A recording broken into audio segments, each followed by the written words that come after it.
Hi everybody, greetings from New Zealand and greetings from a place called Kawhia, which is just south of Raglan on the west coast of New Zealand.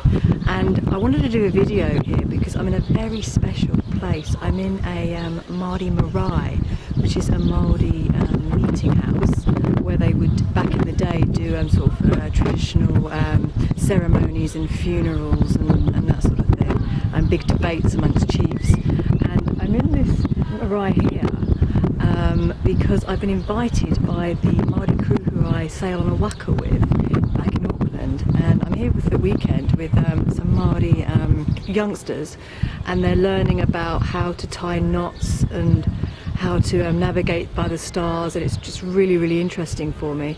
And with a marae, you can't just walk on to a marae and just knock on the door like we could in Europe or other parts of the world. You have to be officially welcomed by the people already inhabiting the marae. So I had this big ceremony yesterday with the other people who were new to the marae, where we sat down in this area just here, which is the most sacred area because this is where all the chiefs would have their big debates, and it's named after the Maori god of war, and the kai whare, whare meaning house, inside the marae is the name derived from the god of peace in Maori culture. So out here is where the god of war, spirits inhabited because of all the debates and things like that, and inside the marae would be the god of peace.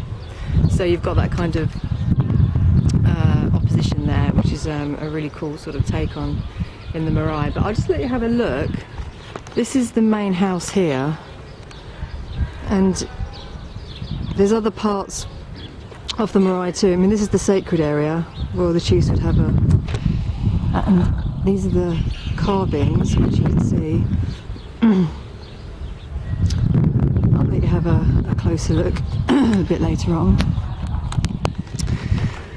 But I'm in this really cool area. I mean, this is the first time I've actually been out of Auckland longer than about an hour's drive, so it's really exciting. I've actually managed to get out into the countryside here, and you can see the coast is looming in the distance there. That's a traditional whare, which has been made out of flax and leaves of different crops of some kind.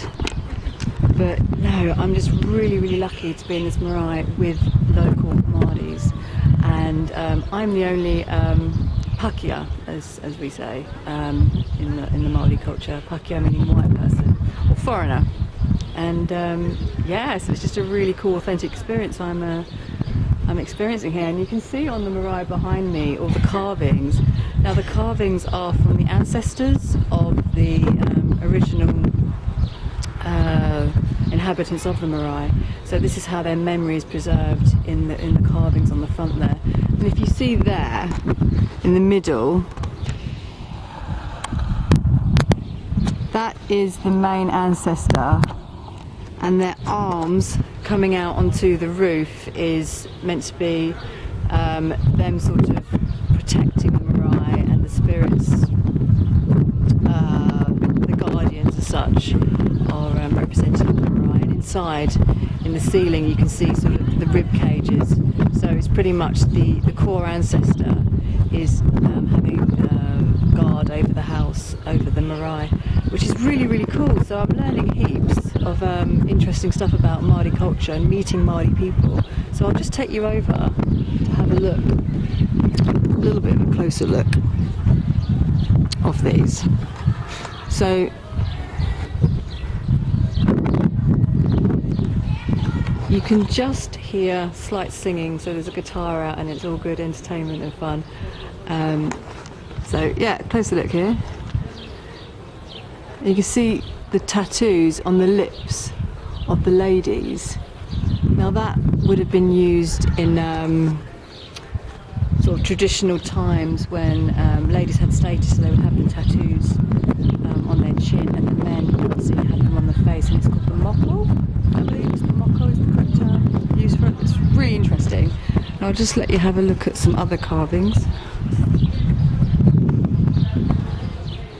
Here we go. Pretty tall. There's the ancestor at the top there.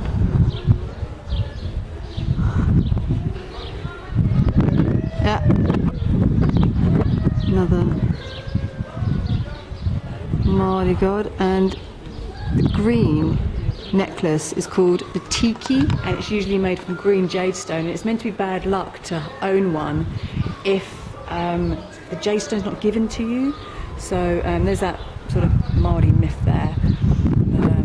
Jade stone is very, very precious, and you can see on the carvings there's these shells called poya shells, I believe, and they're actually the last thing to be put in the carving. So they would make it all out of I think it would have been tuatura carvings back in the day, but I don't think so anymore, because I think it's not a good thing to be carving out of native trees, basically.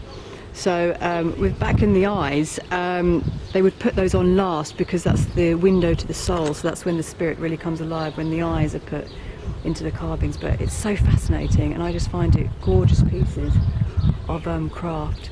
So yeah, I leave you with the Marae. I think we're going to be getting on with some extra things inside, so I want to enjoy every moment I can here. And I'd just like to wish you all a very, very Merry Christmas and a wonderful New Year 2016. And thanks for watching.